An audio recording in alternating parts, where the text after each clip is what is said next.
ਰੂਪ ਢਿੱਲੋਂ ਦੇ ਨਾਵਲ ਗੁੰਡਾ ਦਾ ਦੂਸਰਾ ਭਾਗ ਹੈ ਗੁੱਡੀ। ਮੇਰੇ ਨਾਂ ਤੋਂ ਕੀ ਲੈਣਾ? ਇੰਨਾ ਹੀ ਬਥੇਰਾ ਕਿ ਮੈਂ ਦਾਦੀ ਲਈ ਰਣਜੀਤਪੁਰ ਦੇ ਇੱਕ ਵੇਸਵਾ ਘਰ 'ਚ ਕੰਮ ਕਰਦੀ ਹਾਂ। ਕਈ ਸਾਮੀਆਂ ਖੁਸ਼ ਕੀਤੀਆਂ ਨੇ ਦਾਦੇ ਦੀਆਂ ਮੈਂ। 12 ਸਾਲ ਦੀ ਉਮਰ ਤੋਂ ਲੈ ਕੇ ਹੁਣ ਤੱਕ ਇਹੀ ਕੁਛ ਹੀ ਕੀਤਾ ਹੈ। ਇੱਕ ਦਿਨ ਉਮਰਾ ਜਾਨ ਵਾਂਗ ਮੈਨੂੰ ਕਿਸੇ ਨੇ ਘਰੋਂ ਚੱਕ ਕੇ ਇੱਥੇ ਲੈ ਆਉਂਦਾ। ਹੁਣ ਤਾਂ ਯਾਦ ਵੀ ਨਹੀਂ ਹੈ ਦੇਸ਼ ਦੇ ਕਿਹੜੇ ਪਾਸਿਓਂ ਚੱਕੀ ਸੀ। ਖੈਰ, ਹਰ ਰੋਜ਼ ਮੈਂ ਆਪਦਾ ਮਾਸ ਵੇਚਦੀ ਹਾਂ। ਅੱਜ ਕੱਲ੍ਹ ਦਾਦੇ ਨੇ ਇੱਕ ਨਵਾਂ ਦੱਲਾ ਰੱਖਿਆ। ਉਹਦਾ ਨਾਂ ਹੈ ਦੇਵ। ਹਰ ਰੋਜ਼ ਬੂਹੇ 'ਚੋਂ ਕੋਈ ਨਵਾਂ ਚਿਹਰਾ ਵੜਦਾ ਹੈ। ਇੰਨੇ ਵੇਖੇ ਨੇ ਕਿ ਸਭ ਦਾ ਮੂੰਹ ਯਾਦ ਹੀ ਨਹੀਂ। ਕਿਉਂ ਯਾਦ ਰੱਖਾਂ? ਮੈਂ ਤਾਂ ਨਿੱਤ ਭੁੱਲਣ ਦੀ ਕੋਸ਼ਿਸ਼ ਕਰਦੀ ਹਾਂ। ਹੁਣ ਧੁੰਦਲੇ ਚਿਹਰੇ ਹੀ ਦਿਸਦੇ ਨੇ।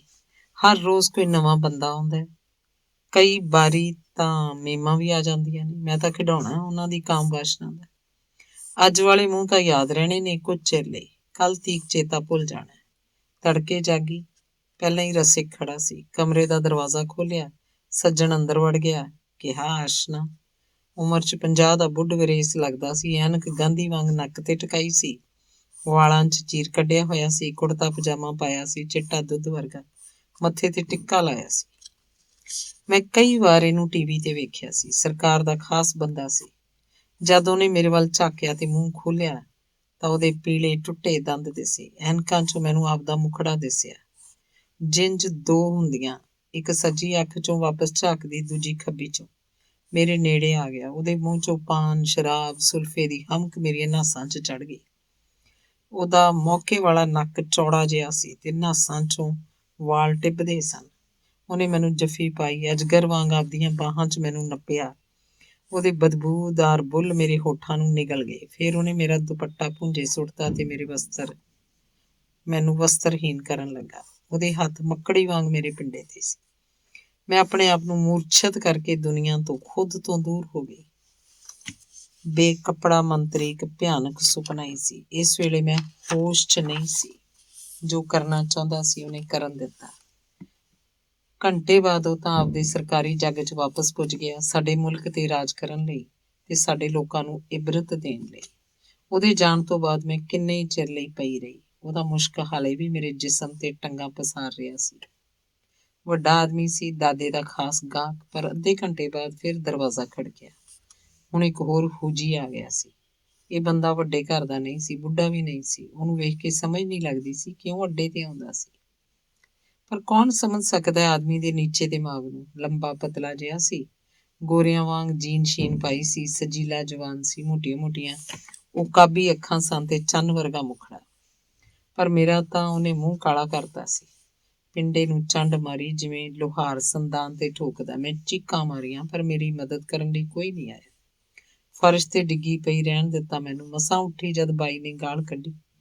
ਹੌਲੀ ਹੌਲੀ ਆਪਣੇ ਆਪ ਨੂੰ ਮਾਫ਼ ਕਰ ਲਿਆ ਅਗਲੇ ਮਰਦ ਲਈ।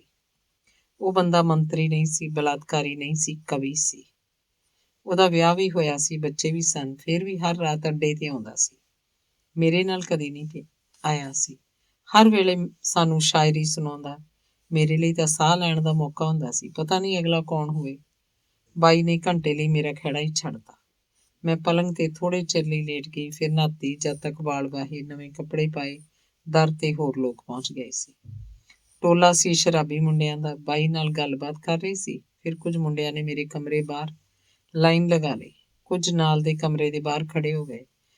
ਜਿਹੜਾ ਕਿਹੜਾ ਹੋਵੇ, ਸਾਨੂੰ ਤਾਂ ਉਹਨੂੰ ਖੁਸ਼ ਹੀ ਕਰਨਾ ਪੈਣਾ ਸੀ। ਮੈਂ ਅੱਧੀ ਸੁੰਨ ਹੋਈ ਪਈ ਸੀ। ਉੱਪਰ ਪੱਖਾ ਘੁੰਮਦਾ ਸੀ। ਬਾਹਰੋਂ ਸੜਕ ਦੀ ਆਵਾਜ਼ ਚੜ੍ਹਾਈ ਕਰਦੀ ਸੀ। ਕਿਸੇ ਹੋਰ ਕਮਰੇ 'ਚੋਂ ਗੀਤ ਸੁਣਦਾ ਸੀ। ਸਭ ਕੁਝ ਦੂਰ ਲੱਗਿਆ, ਆਪਣੇ ਆਪ ਤੋਂ ਦੂਰ ਸੀ। ਪਹਿਲਾ ਬਘਿਆੜ ਅੰਦਰ ਆਇਆ। ਇੱਕਦਮ ਮੇਰੇ ਸਰੀਰ ਤੇ ਉਹਦਾ ਭਾਰ ਮਹਿਸੂਸ ਹੋਇਆ। ਬੁੱਤ ਵਾਂਗ ਪਈ ਰਹੀ। ਉਹਦੇ ਸਾਹ ਤੋਂ ਸ਼ਰਾਬ ਦੀ ਬਦਬੂ ਆਉਂਦੀ ਸੀ। ਥੋੜੇ ਚਿਰ ਬਾਅਦ ਤੁਰ ਗਿਆ। ਉਹ ਤੋਂ ਬਾਅਦ ਇੱਕ ਬੇਚੈਨ ਜਿਹਾ ਬੱਚਾ ਅੰਦਰ ਵੜਿਆ। ਲੱਗਦਾ ਕੁਆਰਾ ਹੀ ਸੀ। ਡਰਦਾ ਡਰਦਾ ਮੇਰੇ ਕੋਲ ਆ ਕੇ ਖਲੋ ਗਿਆ। ਮੈਂ ਕਿਉਂ ਬੋਲਾਂ? ਕੁਝ ਦੇਰ ਲਈ ਖੜਾ ਰਿਹਾ, ਮੇਰੇ ਵੱਲ ਝਾਕਦਾ ਜਿਵੇਂ ਸ਼ਰਮ ਆਉਂਦੀ ਹੋਵੇ।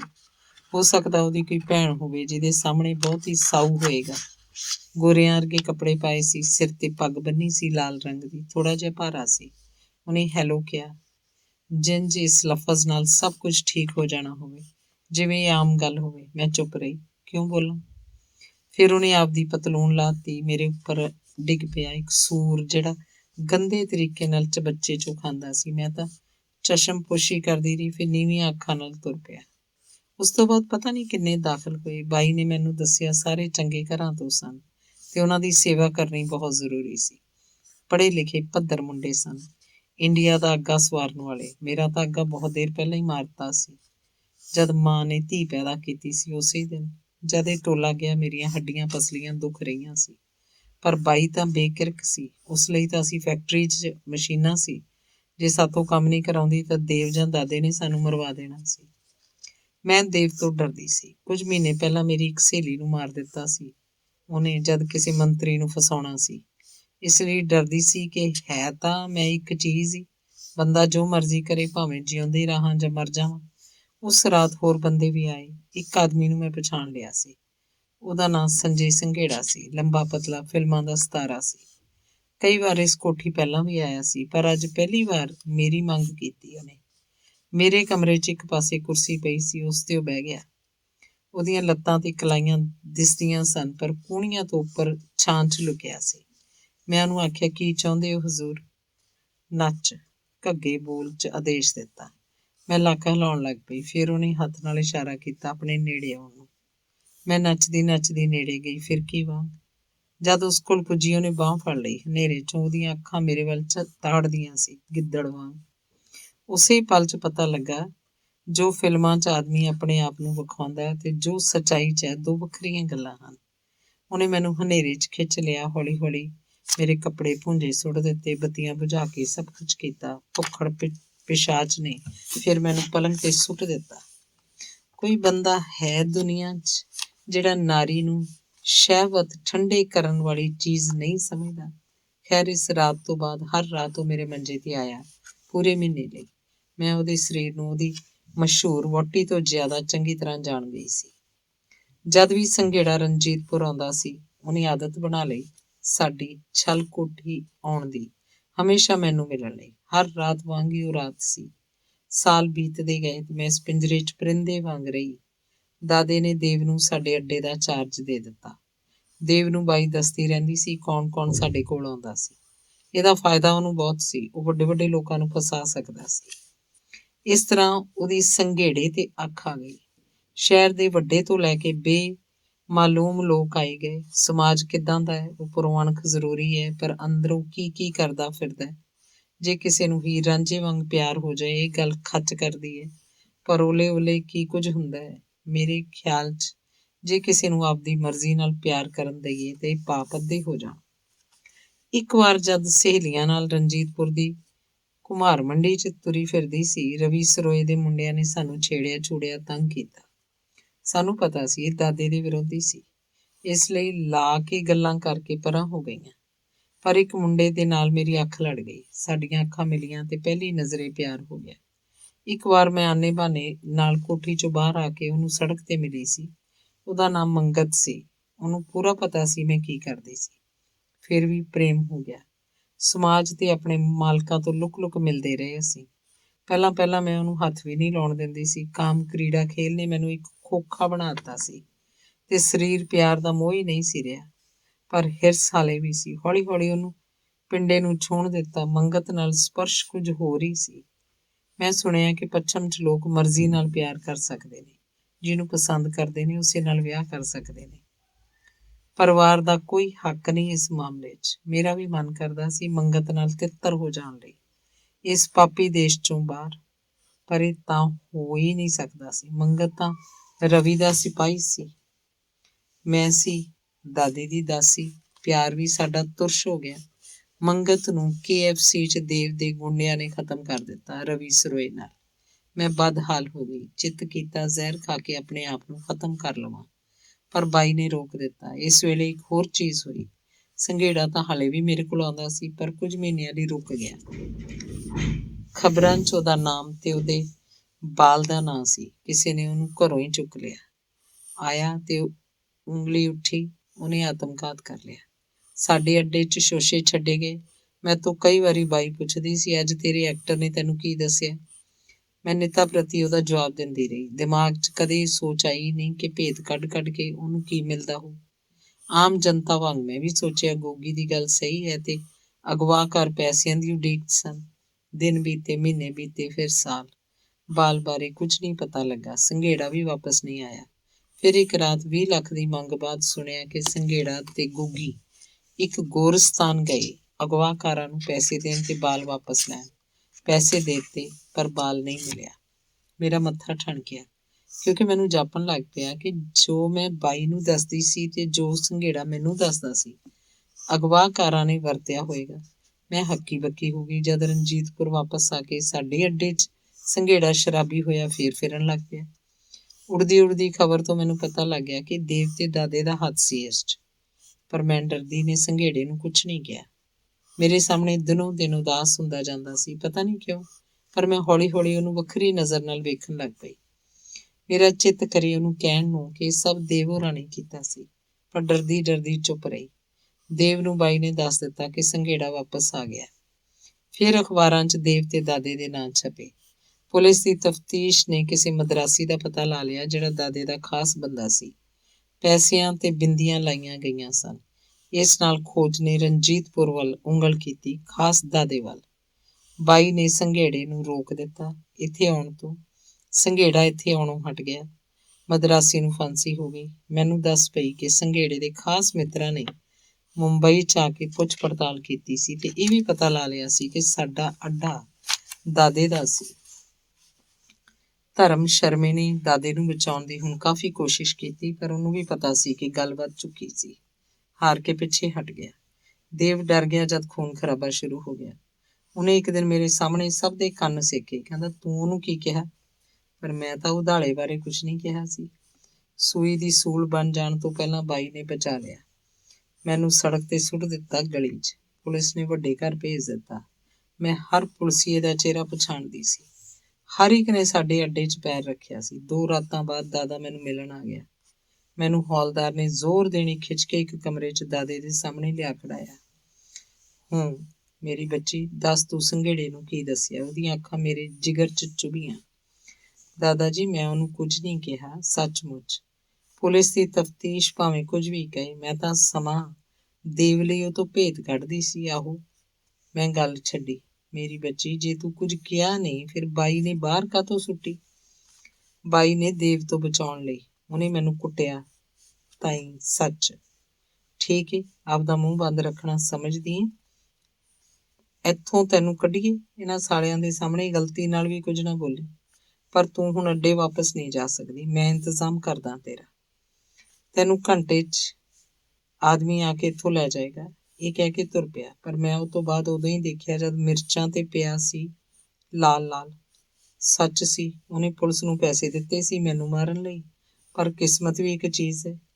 ਉਸ ਜੇਲ੍ਹ 'ਚ ਇੱਕ ਮੁੰਡਾ ਸੀ ਜਿਹਦਾ ਬਾਪ ਉਹਨੂੰ ਛੁਡਾਉਣ ਆਇਆ ਸੀ। ਮੈਂ ਉਹਦੇ ਬਾਪ ਦੀ ਲੱਤ ਫੜ ਲਈ ਤੇ ਜ਼ੋਰ ਦੇਣੀ ਉਹਦਾ ਨਾਂ ਲਿਆ। ਉਹ ਬੰਦਾ ਮੈਨੂੰ ਮਿਲਣ ਆਉਂਦਾ ਸੀ। ਉਹਨੂੰ ਮਿੰਨਤਾਂ ਕੀਤੀਆਂ, ਇੱਥੋਂ ਲੈ ਜਾ। ਉਹਨੂੰ ਪਤਾ ਸੀ ਮੈਂ ਕੌਣ ਆ। ਇੱਕ ਵਾਰੀ ਉਹਨੇ ਸਕੂਟਰ ਪਿੱਛੇ ਮੈਨੂੰ ਵੀ ਘੁਮਾਇਆ ਸੀ, ਸੈਕਟਰ 11 'ਚ। ਇੱਕ ਆਦਮੀ ਨੇ ਹਾਂ ਦਾ ਇਸ਼ਾਰਾ ਦਿੱਤਾ ਸੀ ਤੇ ਇਸ ਲਈ ਝੁੱਗੀ 'ਚ ਮੈਨੂੰ ਛੱਡ ਦਿੱਤਾ। ਹੁਣ ਸ਼ਰਮਿੰਦਾ ਜਿਹਾ ਹੋ ਗਿਆ। ਮੇਰਾ ਜੁਰਮਾਨਾ ਦੇ ਦਿੱਤਾ, ਆਪਦੇ ਲਾਲ ਦਾ ਵੀ। ਫਿਰ ਬਾਹਰ ਸੜਕ ਤੇ ਛੱਡ ਦਿੱਤਾ। ਬਾਪ ਪੁੱਤ ਤੁਰ ਪਏ। ਮੈਂ ਵੀ। ਜਦ ਤੱਕ ਜਿਹੜੇ ਪੁਲਸੀਏ ਨੇ ਮੈਨੂੰ ਮਾਰਨਾ ਸੀ ਥਾਣੇ ਆਇਆ, ਮੈਂ ਤਾਂ ਛੁੱਟ ਗਈ ਸੀ। ਮੈਨੂੰ ਇਸ ਬਾਰੇ ਬਾਅਦ 'ਚ ਪਤਾ ਲੱਗਾ। ਉਸ ਵੇਲੇ ਮੈਂ ਡਰਦੀ ਡਰਦੀ ਮੰਗਤ ਦੇ ਇੱਕ ਮਿੱਤਰ ਦੇ ਘਰ ਪਹੁੰਚੀ। ਉਹਨੂੰ ਕਾਇਲ ਕਰਕੇ ਅੰਦਰ ਗਈ ਤੇ ਇੱਥੇ ਕੁਝ ਦਿਨਾਂ ਲਈ ਠਹਿਰੀ। 5 ਦਿਨਾਂ ਬਾਅਦ ਰਣਜੀਤਪੁਰੇ 'ਚ ਇੱਕ ਵੱਡੀ ਲੜਾਈ ਸ਼ੁਰੂ ਹੋ ਗਈ। ਸੰਘੇੜਾ ਇਸ ਵੇਲੇ ਮੁੰਬਈ ਸੀ, ਪਰ ਉਹਦੇ ਗੁੰਡੇ ਦੋਸਤ ਰਣਜੀਤਪੁਰ ਆ ਗਏ। ਮੁਕਾਮੀ ਕੰਪਨੀ ਦਾ ਸਿਰ ਪਹਿਲਾਂ ਕੱਟਿਆ। ਮੈਂ ਉਸ ਦਿਨ ਮੰਡੀ 'ਚ ਸੀ ਜਦ ਮੇਰੇ ਸਾਹਮਣੇ ਜਸਵੀਰ ਦੀ ਮਿਰਚਾਂ ਵਾਲੀ ਛਤਰੀ ਕੋਲ ਦਾਦਾ ਆ ਖੜਿਆ। ਡਰਦੀ ਮੈਂ ਘੁੰਡ ਕੱਢ ਕੇ ਓਹਲੇ ਹੋ ਗਈ। ਫਿਰ ਕੁਝ ਆਦਮੀ ਪਿਛਲੀ ਗੱਡੀ 'ਚੋਂ ਨਿਕਲੇ, ਹੱਥਾਂ 'ਚ ਪਿਸਤੌਲ ਗੋਲੀਆਂ ਦਾ ਦਸ਼ਾਂਦਾ ਦਿੰਦੇ। ਲਾਲ ਲਾਲ ਮਿਰਚਾਂ ਉੱਤੇ ਦਾਦੇ ਨੂੰ ਵੀ ਲਾਲ ਲਾਲ ਕਰ ਦਿੱਤਾ। ਡਰ ਨਾਲ ਮੈਂ ਚੀਕ ਮਾਰੀ। ਅਗਲੇ ਦਿਨਾਂ ਵਿੱਚ ਸਾਰੇ ਸ਼ਹਿਰ 'ਚ ਇੱਧਰ ਉੱਧਰ ਗੋਲੀਆਂ ਚੱਲੀਆਂ। ਐਰਾ ਕੱਢਣ ਵਾਲੇ ਮਾਰ ਦਿੱਤੇ। ਹਰ ਰੋਜ਼ ਖਬਰਾਂ 'ਚ ਕੁਝ ਨਾ ਕੁਝ ਹੁੰਦਾ ਸੀ। ਮੀਡੀਆ ਨੇ ਇੱਕ ਪਾਸਾ ਲਿਆ, ਸੰਘੇੜੇ ਦਾ ਪਾਸਾ। ਸ਼ਰਮੇ ਵਰਗਿਆਂ ਨੇ ਵੀ ਇੰਝ ਹੀ ਕੀਤਾ। ਦੇਵ ਬਾਹਰ ਦੌੜ ਗਿਆ ਹੋਏਗਾ, ਕਿਉਂਕਿ ਉਹਦਾ ਕਿਸੇ ਨੂੰ ਪਤਾ ਨਹੀਂ ਸੀ। ਜਦ ਲੜਾਈ ਹਟੀ, ਸ਼ਹਿਰ ਕੋਲ ਇੱਕ ਨਵਾਂ ਸੁਲਤਾਨ ਸੀ। ਉਹਦਾ ਨਾਂ ਸੀ ਅਜ਼ੀਮ ਤਿਆਗੀ। ਮੁੰਬਈ ਵਾਲਿਆਂ ਨੇ ਉਹਨੂੰ ਕੁਰਸੀ ਦੇ ਦਿੱਤੀ ਤੇ ਦਾਦੇ ਦੀਆਂ ਸਾਰੀਆਂ ਤਜਾਰਤਾਂ ਵੀ। ਮੇਰੀ ਹੁਣ ਨਵੀਂ ਕੋਸ਼ਿਸ਼ ਸੀ ਆਪਣੇ ਆਪ ਨੂੰ ਬਦਲਣ ਦੀ। ਮੈਂ ਨਹੀਂ ਚਾਹੁੰਦੀ ਸੀ ਉਹਨਾਂ ਕੰਮਾਂ 'ਚ ਫੇਰ ਫਸਣ ਦੀ, ਅਜ਼ੀਮ ਹੇਠ ਜਾਂ ਹੋਰ ਕਿਸੇ ਲਈ। ਮੈਂ ਅਤੀਤ ਤੋਂ ਪਰਾਂ ਹੋਣਾ ਚਾਹੁੰਦੀ ਸੀ, ਸੋ ਮੈਂ ਮੰਡੀ 'ਚ ਜਾ ਕੇ ਕੰਮ ਲੱਭਣ ਲਈ ਕੋਸ਼ਿਸ਼ ਕਰਨ ਲੱਗੀ। ਪਰ ਇਹ ਤਾਂ ਆਦਮੀ ਦਾ ਜੱਗ ਸੀ। ਪੜ੍ਹੀ ਲਿਖੀ ਨਾ ਹੋਣ ਕਰਕੇ ਕਿਸੇ ਦੁਕਾਨਦਾਰ ਜਾਂ ਕਾਰਖਾਨੇ ਵਾਲੇ ਨੇ ਮੌਕਾ ਨਹੀਂ ਦਿੱਤਾ। ਮੰਗਤ ਦੇ ਦੋਸਤ ਦਾ ਨਾਂ ਰਾਜਪਾਲ ਸੀ। ਉਹਨੇ ਪੂਰੀ ਕੋਸ਼ਿਸ਼ ਕੀਤੀ ਮੇਰੀ ਮਦਦ ਕਰਨ ਦੀ, ਪਰ ਉਹ ਵੀ ਮੰਗਤ ਵਾਂਗ ਇੱਕ ਗੁੰਡਾ ਹੀ ਹੁੰਦਾ ਸੀ, ਪੁੱਠੇ ਲੋਕਾਂ ਕੋਲ ਹੀ ਜਾਂਦਾ ਸੀ। ਮੇਰੇ ਮਨ 'ਚ ਹਮੇਸ਼ਾ ਇੱਕ ਮੰਜ਼ਿਲ ਸੀ ਜਿਹੜੀ ਇਸ ਜੀਵਨ ਤੋਂ ਦੂਰ ਸੀ, ਅਲੱਗ ਸੀ, ਜਿੰਜ ਕਿਸੇ ਰੇਗਿਸਤਾਨ ਦੇ ਦੂਜੇ ਪਾਸੇ ਨਖਲਿਸਤਾਨ ਹੁੰਦਾ ਹੈ। ਪਰ ਨਖਲਿਸਤਾਨ ਨਹੀਂ, ਬਹਿਸ਼ਤ, ਹਾਂ ਬਹਿਸ਼ਤ, ਜਿੱਥੇ ਮੇਰਾ ਪਹੁੰਚਣਾ ਜ਼ਰੂਰੀ ਸੀ, ਜਿੱਥੇ ਮਰਦ ਦੀ ਜ਼ੰਜੀਰ ਨਹੀਂ ਸੀ। ਜ਼ਰੂਰੀ ਚੀਜ਼ ਜਿਹੜੀ ਮੈਨੂੰ ਉਡੀਕ ਰਹੀ ਸੀ, ਅੱਖਾਂ ਤੇ ਬਿਠਾਉਂਦੀ ਹੈ, ਸੁੱਖ ਦਿੰਦੀ ਹੈ, ਕਰੁਣਾ ਦਿੰਦੀ ਹੈ। ਇਸ ਭਾਵਨਾ ਦੀ ਆਸ ਤੇ ਮੈਂ ਅਗਾਂਹ ਜਾ ਸਕਦੀ ਸੀ। ਅਹਿਮ ਆਸ ਹੈ, ਅਹਿਮ ਅਹਿਸਾਸ। ਪਰ ਕਿੰਜ ਪੁੱਜਾਂ ਉੱਥੇ? ਚੀਜ਼ਾਂ ਬਦਲ ਸਕਦੀਆਂ ਨੇ ਮੇਰੇ ਲਈ, ਸਭ ਭੈਣਾਂ ਲਈ। ਇਹ ਗੱਲ ਨਹੀਂ ਕਿ ਮੇਰੇ ਲਈ ਜ਼ਿੰਦਗੀ ਬਾਬ ਹੈ, ਪਰ ਹੋਰ ਸਾਰਿਆਂ ਲਈ ਚੰਗੀ ਹੈ, ਖਾਸ ਆਦਮੀ ਲਈ। ਹੋ ਸਕਦਾ ਜਿਹੜੀ ਜ਼ਿੰਦਗੀ ਬੀਤੀ ਹੁਣ ਪਿੱਛੇ ਰਹਿ ਜਾਏਗੀ। ਹੋ ਸਕਦਾ ਜਿਹੜੀ ਵੀ ਜੂਨ ਮਿਲੇ ਬਿਹਤਰ ਹੀ ਹੋਵੇ। ਆਪਣੇ ਆਪ ਲਈ ਸੌਰੀ ਫੀਲ ਕਰਕੇ ਸਾਹ ਨਹੀਂ ਲੈ ਸਕਦੀ ਮੈਂ। ਪਰ ਕੀ ਪਤਾ ਰਾਜਪਾਲ ਨੇ ਮੇਰੇ ਲਈ ਨਵਾਂ ਰਾਹ ਟੋਲ ਲੈਣਾ। ਕੀ ਪਤਾ ਜੇ ਰੱਬ ਹੈ ਤੂੰ ਜ਼ਿਆਦਾ ਮੈਂ ਤੋਂ ਕਿਉਂ ਲਏਗਾ? ਕਿਉਂ? ਅਤੀਤ ਜਹਾਜ਼ ਦੇ ਲੰਗਰ ਵਾਂਗ ਹੈ, ਪਾਣੀ 'ਚ ਖਿੱਚ ਕੇ ਡੋਬ ਸਕਦਾ ਹੈ। ਪਰ ਮੈਂ ਲੰਗਰ ਚੁੱਕਣਾ ਚਾਹੁੰਦੀ ਹਾਂ। ਇਹ ਪਰਿੰਦਾ ਪਿੰਜਰੇ 'ਚ ਉੱਡਣਾ ਚਾਹੁੰਦਾ ਹੈ। ਰਾਜਪਾਲ ਸਮਝਦਾ ਹੈ। ਉਹਨੇ ਘਰਾਂ 'ਚ ਮੈਨੂੰ ਕੰਮ ਲੱਭ ਦਿੱਤਾ, ਝਾੜੂ ਬਰਦਾਰ ਦਾ ਕੰਮ।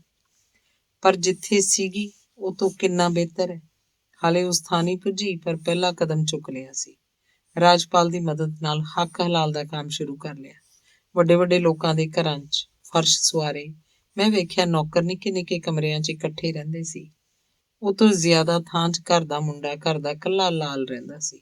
ਆਪਦੇ ਗੀਤ ਸੁਣਦਾ ਸੀ ਜਾਂ ਟੀਵੀ ਤੇ ਕੋਈ ਖੇਡ ਖੇਲਦਾ ਸੀ। ਕੁੜੀਆਂ ਹੀ ਕਰਦੀਆਂ ਟੈਂ ਰੱਖਦੀਆਂ ਸੀ। ਘਰ ਦਾ ਮਾਲਕ ਜ਼ਿਆਦਾ ਬਾਹਰ ਹੀ ਰਹਿੰਦਾ ਸੀ। ਜਦ ਘਰ ਹੁੰਦਾ ਰੋਹਬ ਜਮਾਉਂਦਾ ਸੀ। ਹਰ ਵੇਲੇ ਸ਼ਰਾਬ ਪੀਂਦਾ ਸੀ। ਘਰ ਵਾਲੀ ਰੋਟੀ ਤਾਂ ਪਕਾ ਦਿੰਦੀ ਸੀ, ਪਰ ਭਾਂਡੇ ਨੌਕਰ ਸਾਫ਼ ਕਰਦੇ ਸੀ। ਮਾਲਕਣਾ ਘੁਮਾਰ ਮੰਡੀ 'ਚ ਘੁੰਮ ਘੁੰਮ ਕੇ ਰੰਗ ਬਿਰੰਗੇ ਕੱਪੜੇ ਜਾਂ ਗਹਿਣੇ ਖਰੀਦਦੀਆਂ ਹੁੰਦੀਆਂ ਸੀ। ਮੁੰਡੇ ਮੋਟਰਸਾਈਕਲਾਂ ਦੀਆਂ ਰੇਸਾਂ ਲਾਉਂਦੇ ਸੀ, ਕੁੜੀਆਂ ਨੂੰ ਤੰਗ ਕਰਦੇ ਸੀ ਜਾਂ ਉਹਨਾਂ ਅੱਡਿਆਂ 'ਚ ਗੇੜੇ ਲਾਉਂਦੇ ਸੀ ਜਿਨ੍ਹਾਂ ਦਾ ਮੈਂ ਚੇਤਾ ਭੁਲਾਉਣਾ ਚਾਹੁੰਦੀ ਸੀ। ਪਰ ਹਾਲੇ ਵੀ ਉਹ ਜ਼ਿੰਦਗੀ ਵਿਸਾਰਨਾ ਔਖਾ ਸੀ। ਕਿੰਜ ਭੁਲਾਵਾਂ ਜਦ ਕੁਝ ਘਰਾਂ 'ਚ ਉਹੀ ਬੰਦੇ ਰਹਿੰਦੇ ਸਨ ਜਿਨ੍ਹਾਂ ਦਾ ਮੇਰੇ ਕੋਲ ਆਉਣਾ ਜਾਣਾ ਸੀ। ਕਿਸਮਤ ਨਾਲ ਉਹਨਾਂ ਨੇ ਮੈਨੂੰ ਪਛਾਣਿਆ ਨਹੀਂ, ਪਰ ਇਹ ਤਾਂ ਵਕਤ ਦੀ ਗੱਲ ਹੀ ਸੀ। ਹੁਣ ਉਹਨਾਂ ਦੀਆਂ ਘਰ ਵਾਲੀਆਂ ਮੇਰੇ ਸਾਹਮਣੇ ਆਈਆਂ, ਬੇਖਬਰ, ਅਣਭੋਲ ਨਾਰੀਆਂ। ਹੋ ਸਕਦਾ ਸਾਰੀਆਂ ਭੋਲੀਆਂ ਨਾ ਹੀ ਹੋਣ, ਹੋ ਸਕਦਾ ਉਹਨਾਂ ਨੂੰ ਪੂਰਾ ਪਤਾ ਹੋਵੇ ਪਤੀ ਬਾਰੇ, ਪਰ ਗੱਲ ਪਾਸੇ ਸੰਭਰ ਦਿੰਦੀਆਂ ਹੋਣ ਜਿੰਜ ਮੈਂ ਫਰਸ਼ ਤੋਂ ਖੇਹ ਪਰੇ ਕਰਦੀ ਸੀ। ਸੱਚ ਹੈ, ਬੰਦਾ ਉਸ ਜਨਾਨੀ ਨੂੰ ਪਿਆਰ ਨਹੀਂ ਕਰਦਾ ਜਿਸ ਨਾਲ ਵਿਆਹ ਕਰਦਾ, ਜਾਂ ਜਿਹਨੂੰ ਪਟਾਕਾ ਵੀ ਸਮਝਦਾ, ਜਾਂ ਜਿਹਦੀ ਆਬਤਾਬ ਦਿਲ ਨੂੰ ਡੰਗ ਮਾਰਦੀ ਹੈ। ਉਸ ਜਨਾਨੀ ਨੂੰ ਹੀ ਪਿਆਰ ਕਰ ਸਕਦਾ ਜਿਹਦੀਆਂ ਬਾਹਾਂ 'ਚੋਂ ਸਨੇਹ ਭਿੱਜਿਆ ਨਿੰਦਰਾਇਆ ਹੋ ਸਕਦਾ। ਆਦਮੀ ਨੂੰ ਵਿਆਹ ਤੋਂ ਬਾਅਦ ਉਲਝਾ ਕੇ ਰੱਖਣਾ ਪੈਂਦਾ, ਨਹੀਂ ਤਾਂ ਹੋਰ ਕਿਸੇ ਨਾਲ ਪਿਆਰ ਕਰਨਾ ਸ਼ੁਰੂ ਕਰ ਲੈਂਦਾ। ਉਸ ਬੰਦੇ ਦੀ ਔਰਤ ਪਹਿਲਾਂ ਹੀ ਹਾਰ ਗਈ। ਮੌਤ ਨਾਲ ਉਹਦੀ ਜਾਨ ਨਹੀਂ ਜਾਂਦੀ, ਪਰ ਹਰ ਦਿਨ, ਹਰ ਖਿਣ, ਹਜ਼ਾਰ ਸਿੱਤਮੀ ਤਰੀਕਿਆਂ ਨਾਲ ਮੌਤ ਆਉਂਦੀ ਹੈ ਉਹਨੂੰ। ਸੱਚ ਹੈ, ਬੰਦੇ ਨੂੰ ਚੰਗੀ ਘਰੇਲੂ ਕੁੜੀ ਨਹੀਂ ਚਾਹੀਦੀ, ਪਰ ਇੱਕ ਗੰਦੀ ਕਸਬਨ ਜਿਹੜੀ ਜੀ ਹਾਂ ਹੀ ਕਰਦੀ ਰਹੇ। ਜਨਾਨੀ ਇੱਕ ਜਾਤ ਹੀ ਬਣਾ ਦਿੱਤੀ ਬੰਦੇ ਨੇ। ਜਦ ਵੀ ਮੈਂ ਇਹਨਾਂ ਸਤਵੰਤੀਆਂ ਕੋਲ ਝਾਕਦੀ, ਮੈਨੂੰ ਤਰਸ ਆਉਂਦਾ ਸੀ ਇਹਨਾਂ ਤੇ। ਸੁਪਤਨੀ ਜੀ, ਉਹਦੇ ਨਾਲ ਮੈਂ ਪੈਂਦੀ ਰਹੀ ਹਾਂ। ਉਸ ਤੇ ਇਤਬਾਰ ਨਾ ਕਰੋ, ਪਰ ਮੈਂ ਚੁੱਪਚਾਪ ਸੰਭਰਦੀ ਰਹਿੰਦੀ ਸੀ। ਰਾਜਪਾਲ ਹੁਣ ਮੈਥੋਂ ਕਿਰਾਇਆ ਮੰਗਣ ਲੱਗ ਪਿਆ। ਜਦ ਮੈਂ ਪੈਸੇ ਨਹੀਂ ਦਿੰਦੀ, ਉਹ ਮੇਰੇ ਨਾਲ ਜ਼ਬਰਦਸਤੀ ਕਰਨ ਲੱਗ ਪਿਆ। ਮੈਂ ਕਿਸ ਕੋਲ ਜਾਵਾਂ? ਪੁਲਿਸ ਤਾਂ ਮੈਨੂੰ ਜਾਣਦੀ ਹੈ, ਪਰ ਮਾੜੇ ਰੂਪ ਵਿੱਚ।